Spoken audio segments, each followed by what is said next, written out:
संपूर्ण शिवपुराण को 7 संहिताओं तथा 11 खंडों में बांटा गया है, जिन्हें समेकित रूप से हमने 2 भागों में विभक्त किया है। फिलहाल शिवपुराण भाग 1 में आप क्रमशः शिवपुराण महात्म्य, तो चलिए आरंभ करते हैं शिवपुराण महात्म्य के पहले अध्याय से। पहला अध्याय, सूत जी द्वारा शिव पुराण की महिमा का वर्णन। श्री शौनक जी ने पूछा, महाज्ञानी सूत जी, आप संपूर्ण सिद्धांतों के ज्ञाता हैं, कृपया मुझसे पुराणों के सार का वर्णन करें। ज्ञान और वैराग्य सहित भक्ति से प्राप्त विवेक की वृद्धि कैसे होती है तथा साधु पुरुष कैसे अपने काम, क्रोध आदि विकारों का निवारण करते हैं। इस कलयुग में सभी जीव आसुरी स्वभाव के हो गए हैं, अतः कृपा करके मुझे ऐसा साधन बताइए जो कल्याणकारी एवं मंगलकारी हो तथा पवित्रता लिए हो। प्रभु, वह ऐसा साधन हो जिससे मनुष्य की शुद्धि हो जाए और उस निर्मल हृदय वाले पुरुष को सदैव के लिए शिव की प्राप्ति हो जाए। श्री सूत जी ने उत्तर दिया, शौनक जी, आप धन्य हैं, क्योंकि आपके मन में पुराण कथा को सुनने के लिए अपार प्रेम व लालसा है। इसलिए मैं तुम्हें परम उत्तम शास्त्र की कथा सुनाता हूँ। वत्स, संपूर्ण सिद्धांत से संपन्न, भक्ति को बढ़ाने वाला तथा शिव जी को संतुष्ट करने वाला अमृत के समान दिव्य शास्त्र है शिव पुराण। इसका पूर्व काल में शिव जी ने ही प्रवचन किया था। गुरुदेव व्यास ने सनत कुमार मुनि का उपदेश पाकर आदर पूर्वक इस पुराण की रचना की है।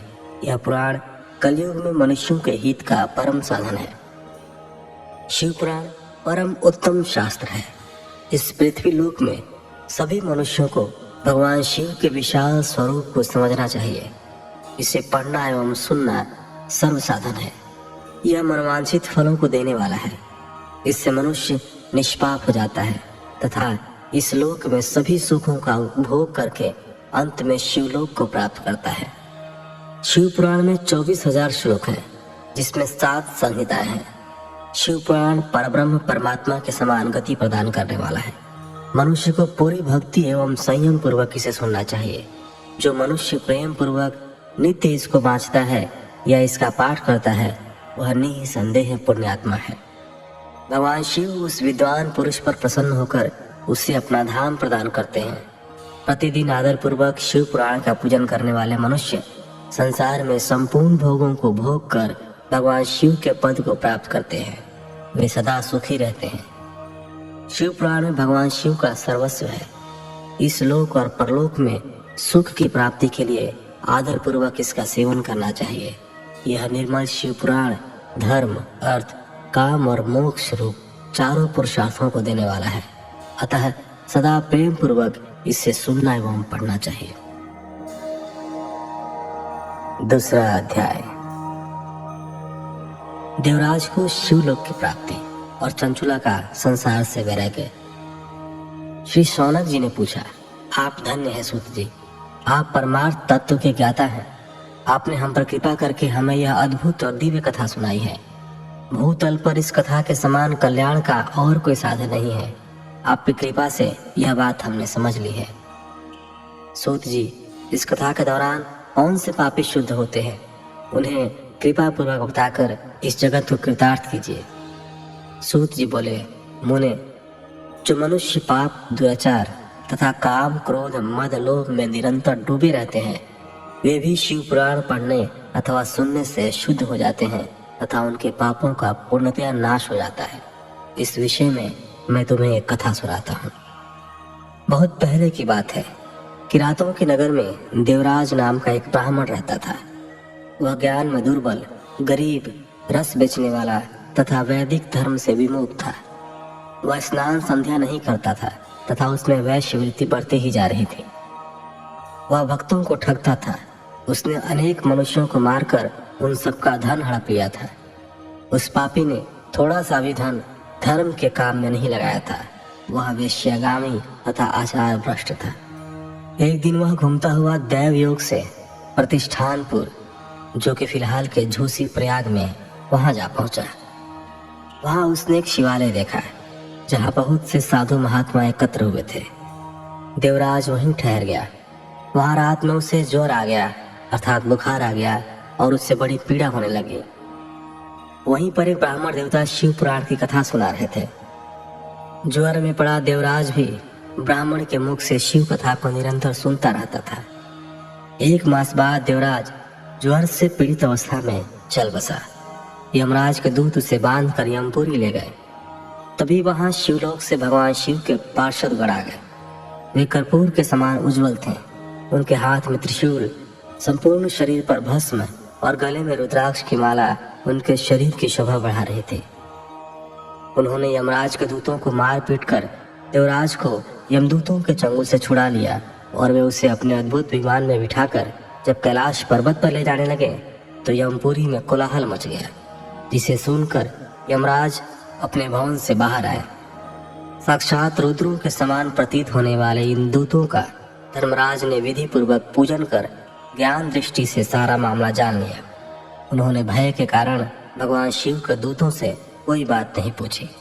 तत्पश्चात शिवदूत देवराज को लेकर कैलाश चले गए और वहां पहुंचकर उन्होंने ब्राह्मण को करुणावतार भगवान शिव के हाथों सौंप दिया। शौनक जी ने कहा, महाभाग सूत जी, आप सर्वज्ञ हैं। आपकी कृपा प्रसाद से मैं कृतार्थ हुआ। इस इतिहास को सुनकर मेरा मन आनंदित हो गया है। अतः भगवान शिव में प्रेम बढ़ाने वाली दूसरी कथा भी कहिए। 3रा अध्याय। श्री सूत जी बोले, शौनक सुनो, मैं तुम्हारे सामने एक अन्य गोपनीय कथा का वर्णन करूंगा, क्योंकि तुम शिव भक्तों में अग्रगण्य एवं वेद वेताओं में श्रेष्ठ हो। समुद्र के निकटवर्ती प्रदेश में वाष्कल नामक गांव है, जहां वैदिक धर्म से विमुख महापापी मनुष्य रहते हैं। वे सभी दुष्ट हैं एवं उनका मन दूषित विषय भोगों में ही लगा रहता है। वे देवताओं एवं भाग्य पर विश्वास नहीं करते। वे सभी कुटिल वृत्ति वाले हैं, किसानी करते हैं और विभिन्न प्रकार के अस्त्र शस्त्र रखते हैं। वे व्याभिचारी हैं। वे इस बात से पूर्णतः अनजान हैं कि ज्ञान, वैराग्य तथा सद्धर्म ही मनुष्य के लिए परम पुरुषार्थ है। वे सभी पशु बुद्धि हैं। अन्य समुदाय के लोग भी उन्हीं की तरह बुरे विचार रखने वाले धर्म से विमुख हैं। वे नित्य कुकर्म में लगे रहते हैं एवं सदा विषय भोगों में डूबे रहते हैं। वहाँ की स्त्रियां भी बुरे स्वभाव के, स्वेच्छाचारिणी, पाप में डूबे, कुटिल सोच वाले और व्याभिचारिणी हैं। वे सभी सद्व्यवहार तथा सदाचार से सर्वथा शून्य हैं। वहाँ सिर्फ दुष्टों का निवास है। वाष्कल नामक गांव में बिंदुक नाम का एक ब्राह्मण रहता था। वह अधर्मी, दुराचारी एवं महापापी था। उसकी स्त्री बहुत सुंदर थी। उसका नाम चंचुला था। वह सदा उत्तम धर्म का पालन करती थी, परंतु बिंदुक वेश्यागामी था। इस तरह कुकर्म करते हुए बहुत समय व्यतीत हो गया। उसकी स्त्री काम से पीड़ित होने पर भी स्वधर्म नाश के भय से क्लेश सहकर भी काफी समय तक धर्म भ्रष्ट नहीं हुई, परंतु आगे चलकर वह भी अपने दुराचारी पति के आचरण से प्रभावित होकर दुराचारिणी और अपने धर्म से विमुख हो गई। इस तरह दुराचार में डूबे हुए उन पति पत्नी का बहुत सा समय व्यर्थ बीत गया। वेश्यागामी, दूषित बुद्धि वाला वह दुष्ट ब्राह्मण बिंदुक समयानुसार मृत्यु को प्राप्त हो गया और नरक में चला गया। बहुत दिनों तक नरक के दुखों को भोग कर वह मूढ़ बुद्धि पापी विंध्य पर्वत पर भयंकर पिशाच हुआ। इधर उस दुराचारी बिंदुक के मर जाने पर वह चंचुला नामक स्त्री बहुत समय तक पुत्रों के साथ अपने घर में रहती रही। पति की मृत्यु के बाद वह भी अपने धर्म से गिरकर पर पुरुषों का संग करने लगी थी। सतियां विपत्ति में भी अपने धर्म का पालन करना नहीं छोड़ती। यही तो तप है। तप कठिन तो होता है, लेकिन इसका फल मीठा होता है। विषय इस सत्य को नहीं जानता, इसलिए वह विषयों के विष फल का स्वाद लेते हुए भोग करता है। एक दिन दैव योग से किसी पुण्य पर्व के आने पर वह अपने भाई बंधुओं के साथ गोकर्ण क्षेत्र में गई। उसने तीर्थ के जल में स्नान किया एवं बंधुजनों के साथ यत्र तत्र घूमने लगी। घूमते घूमते वह एक देव मंदिर में गई। वहां उसने एक ब्राह्मण के मुख से भगवान शिव की परम पवित्र एवं मंगलकारी कथा सुनी। कथावाचक ब्राह्मण कह रहे थे, जो स्त्रियां व्यभिचार करती हैं वे मरने के बाद जब यमलोक जाती हैं तो यमराज के दूत उन्हें तरह तरह से यंत्रणा देते हैं। वे उसके कामांगों को तप्त लौह दंडों से दागते हैं। तप्त लौह के पुरुष से उसका संसर्ग कराते हैं। ये सारे दंड इतनी वेदना देने वाले होते हैं कि जीव पुकार पुकार कर कहता है कि अब वह ऐसा नहीं करेगा, लेकिन यमदूत उसे छोड़ते नहीं। कर्मों का फल तो सभी को भोगना पड़ता है। देव, ऋषि, मनुष्य सभी इससे बंधे हुए हैं। ब्राह्मण के मुख से यह वैराग्य बढ़ाने वाली कथा सुनकर चंचुला भय से व्याकुल हो गई। कथा समाप्त होने पर सभी लोग वहां से चले गए। तब कथा बाँचने वाले ब्राह्मण देवता से चंचुला ने कहा, हे ब्राह्मण, धर्म को न जानने के कारण मेरे द्वारा बहुत दुराचार हुआ है।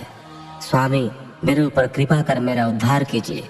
आपके प्रवचन को सुनकर मुझे इस संसार से वैराग्य हो गया है। मुझ मूढ़ चित्त वाली पापनी को धिक्कार है। मैं निंदा के योग्य हूँ। मैं बुरे विषयों में फंसकर अपने धर्म से विमुख हो गई थी।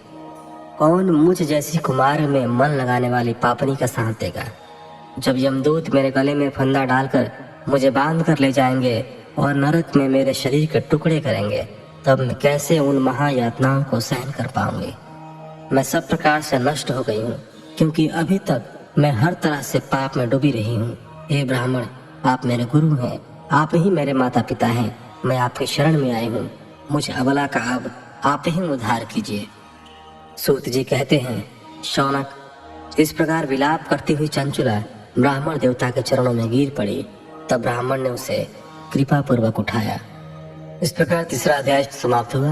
अभी तक के 3 अध्यायों में जो आपने सुना, उन सभी बातों का कम शब्दों में अगर सारांश बताया जाए तो इसका अर्थ यह है कि महाज्ञानी सूत जी शौनक जी को शिव पुराण की महात्म्य बताते हुए यह समझाना चाहते हैं कि व्यभिचार करने वाले, दुराचार करने वाले पुरुष या स्त्री नरक लोक को जाते हैं, तथा जो लोग शिव की भक्ति करते हैं, जो लोग शिव पुराण का श्रवण करते हैं, उनका इन पापों से मुक्ति हो जाती है। वे सभी प्रकार के बंधनों से मुक्त होते हैं। उनका मन निर्मल हो जाता है। वे धर्म के पथ को अपनाते हैं। आगे के पार्ट देखने के लिए चैनल को सब्सक्राइब करें। धन्यवाद।